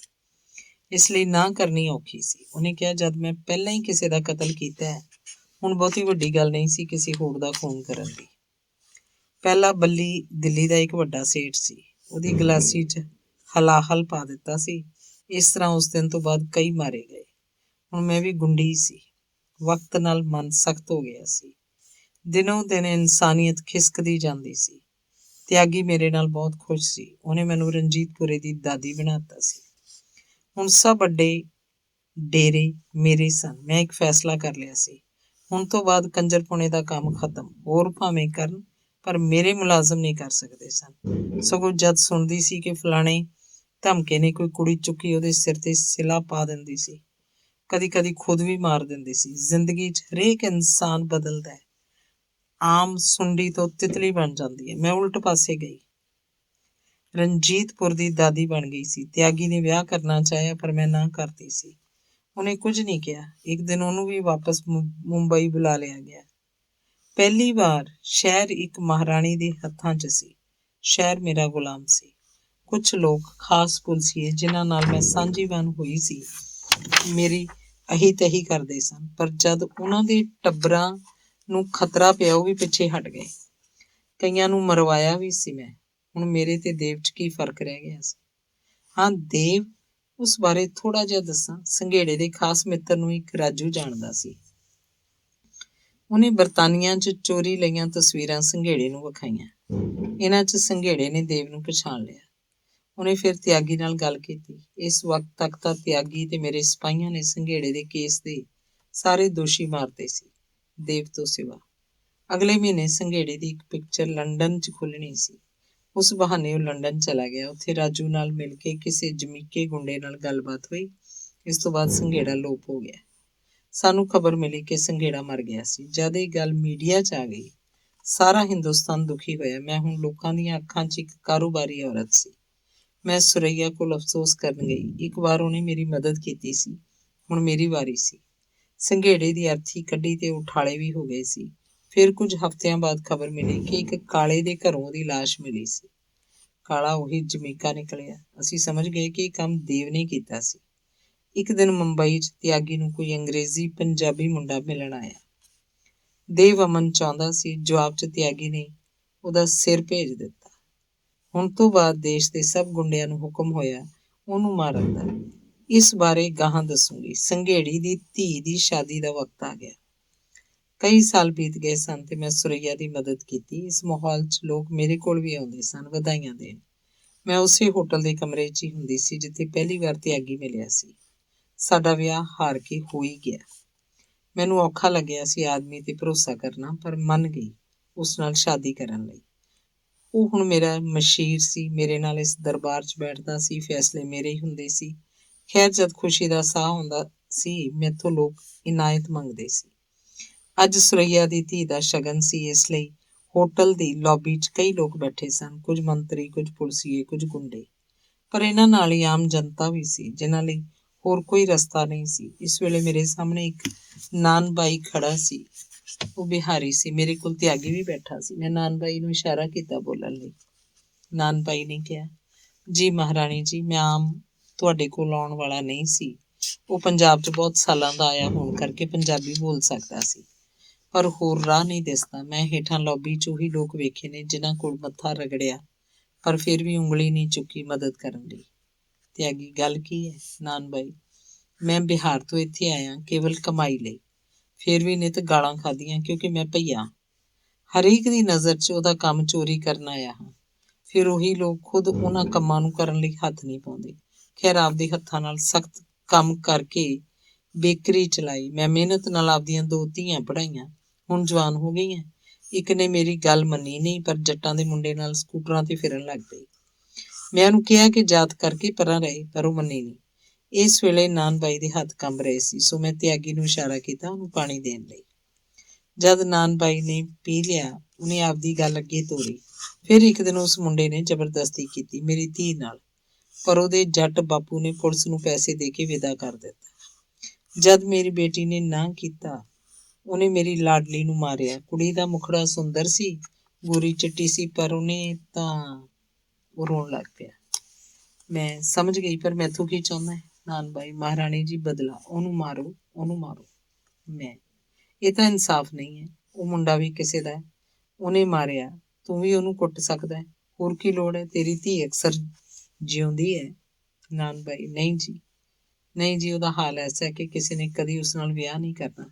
ਮਹਾਰਾਣੀ ਜੀ, ਉਸ ਨਾਲ ਉਸ ਮੁੰਡੇ ਨੇ ਜ਼ਬਰਦਸਤੀ ਕੀਤੀ। ਮੈਂ ਸਮਝ ਗਈ। ਤੂੰ ਅੱਜ ਤੱਕ ਮੈਥੋਂ ਕੁਝ ਮੰਗਿਆ ਨਹੀਂ। ਇਹ ਤਾਂ ਅਦਾਲਤ ਦਾ ਹੱਕ ਹੈ, ਮੇਰਾ ਨਹੀਂ। ਮੈਂ ਸੁਣਿਆ ਜਦ ਤੂੰ ਮੇਰੇ ਆਦਮੀ ਬੇਕਰੀ ਤੋਂ ਪੈਸੇ ਲੈਣੇ ਚਾਹੁੰਦੇ ਨੇ, ਤੂੰ ਮਨਾ ਕੀਤਾ। ਕਦੀ ਮੇਰੀ ਯਾਰੀ ਵੀ ਨਹੀਂ ਮੰਗੀ ਹੁਣ ਤੱਕ। ਜਿਹੜਾ ਮੇਰੇ ਆਦਮੀਆਂ ਦੇ ਹੱਥ ਨਹੀਂ ਗਰਮ ਕਰਦਾ, ਉਸ ਨਾਲ ਮੇਰਾ ਰਿਸ਼ਤਾ ਕੀ ਹੈ? ਉਹ ਮੇਰੇ ਪੈਰੀਂ ਡਿੱਗ ਪਿਆ। ਹਾਂ, ਠੀਕ ਹੈ, ਪਰ ਮੈਂ ਕੋਈ ਡਾਇਣ ਨਹੀਂ ਹਾਂ ਜਿਹਨੇ ਕਿਸੇ ਦੇ ਮੁੰਡੇ ਨੂੰ ਹੀ ਮਾਰ ਦੇਣਾ। ਨਾਨ ਬਾਈ, ਮੇਰੀ ਬੱਚੀ। ਮੈਂ, ਉੱਠ, ਦੇਖ, ਜੇ ਤੂੰ ਇੱਥੇ ਸੌਦਾ ਕਰਨਾ ਹੈ ਤਾਂ ਮੇਰਾ ਜਵਾਬ ਨਾ ਹੈ। ਅੱਛਾ, ਜੇ ਤੂੰ ਮੈਨੂੰ ਭੈਣ ਸਮਝਦਾ, ਇੱਜ਼ਤ ਕਰਦਾ, ਮੇਰੇ ਆਦਮੀਆਂ ਦੀ ਅੱਜ ਤੋਂ ਬਾਅਦ ਇੱਜ਼ਤ ਕਰੇਗਾ ਤਾਂ ਗੱਲ ਹੋਰ ਹੈ, ਸਮਝਦਾ? ਮੈਂ ਤੈਨੂੰ ਨਿੱਕਾ ਵੀਰ ਸਮਝ ਸਕਦੀ ਹਾਂ? ਜੀ। ਮੈਂ ਤੇਰੀ ਬੇਟੀ ਦੀ ਸ਼ਾਦੀ ਕਰਵਾ ਦਿਆਂਗੀ। ਇੱਕ ਦਿਨ ਮੈਂ ਵੀ ਇਸ ਅਹਿਸਾਨ ਦਾ ਬਦਲਾ ਮੰਗੂਗੀ ਤੇ ਜੋ ਮਰਜ਼ੀ ਹੋਵੇ ਪੂਰਾ ਕਰਨਾ ਹੀ ਪੈਣਾ। ਅੱਛਾ, ਜੰਮਤੀ ਲੋਕਾਂ ਦੀ ਦੁਰਗਾ ਮੈਂ, ਜਬਰ ਜਨਾਹ ਨਹੀਂ ਸਹਾਰਦੀ। ਆਰਾਮ ਨਾਲ ਘਰ ਜਾਈਂ। ਪਹਿਲਾਂ ਮੇਰੇ ਆਦਮੀਆਂ ਨੂੰ ਉਸ ਮੁੰਡੇ ਦਾ ਨਾਂ ਦੇ ਦੇਣਾ। ਅੱਛਾ, ਗੁੱਡ। ਨਾਨ ਬਾਈ, ਧੰਨਵਾਦ ਦੇਵੀ ਜੀ, ਇਹ ਕਹਿ ਕੇ ਤੁਰ ਪਿਆ। ਤਿਆਗੀ, ਇਹਦੇ ਬਾਰੇ ਕੀ ਕਰਨਾ ਹੈ? ਮੈਂ, ਭਾਵੇਂ ਮੁੰਡਾ ਪ੍ਰਧਾਨ ਮੰਤਰੀ ਦਾ ਲਾਡਲਾ ਹੋਵੇ, ਉਹਨੂੰ ਖਤਮ ਕਰਨਾ ਹੈ, ਬਸ ਹੋਰ ਕੋਈ ਹੈ? ਮੈਂ ਹੁਣ ਸੁਰਈਆ ਦੀ ਧੀ ਦੇ ਸ਼ਗਨ ਤੇ ਜਾਣਾ ਹੈ। ਤਿਆਗੀ, ਬਸ ਰਵੀ ਨੇ ਗੱਲ ਕਰਨੀ ਹੈ। ਮੈਂ ਉਹਨੂੰ ਅੰਦਰ ਬੁਲਾ ਲਈਏ, ਫਿਰ ਜਾਈਏ? ਰਵੀ, ਮਹਾਰਾਣੀ ਜੀ। ਹਾਂ ਬੋਲ। ਸਾਨੂੰ ਅੱਜ ਦੱਸਿਆ ਗਿਆ ਕਿ ਦੇਵ ਕਾਫੀ ਦੇਰ ਦਾ ਵਾਪਸ ਆਇਆ ਹੋਇਆ, ਉਹਨੇ ਵਿਆਹ ਵੀ ਕਰ ਲਿਆ, ਨਿਆਣੇ ਵੀ ਨੇ। ਹਾਂ, ਸਾਨੂੰ ਪਤਾ ਕਿੱਥੇ ਰਹਿੰਦਾ ਹੈ। ਠੀਕ, ਉਹਦੀ ਹੱਤਿਆ ਛੇਤੀ ਕਰਨੀ ਹੈ। 2 ਬੰਦੇ ਲੈ ਕੇ ਉਹਦੇ ਘਰ ਹੀ ਜਾਓ। ਜੀ। ਸੋ ਹੁਣ ਤੁਹਾਨੂੰ ਪਤਾ ਹੈ ਕਿ ਮੈਂ ਦੇਵ ਤੋਂ ਆਪਦਾ ਵੀ ਬਦਲਾ ਲੈ ਲਿਆ, ਸੰਘੇੜੇ ਲਈ ਵੀ।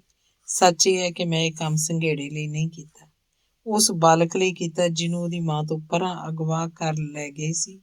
ਦੇਵ ਦੀ ਮੌਤ ਤੋਂ ਬਾਅਦ ਤੇ ਸੁਰਈਆ ਦੀ ਧੀ ਦੇ ਵਿਆਹ ਤੋਂ ਬਾਅਦ ਮੇਰਾ ਮਨ ਹਲਕਾ ਹੋ ਗਿਆ ਸੀ। ਹੁਣ ਇਸ ਜ਼ਿੰਦਗੀ 'ਚ ਰਹਿਣ ਦਾ ਚਿੱਤ ਨਹੀਂ ਕਰਦਾ। ਕਹਿੰਦੇ ਨੇ ਜਦ ਇੱਕ ਵਾਰ ਗੁੰਡ ਪੁਣੇ 'ਚ ਵੜ ਜਾਈਏ, ਨਿਕਲ ਨਹੀਂ ਸਕਦੇ।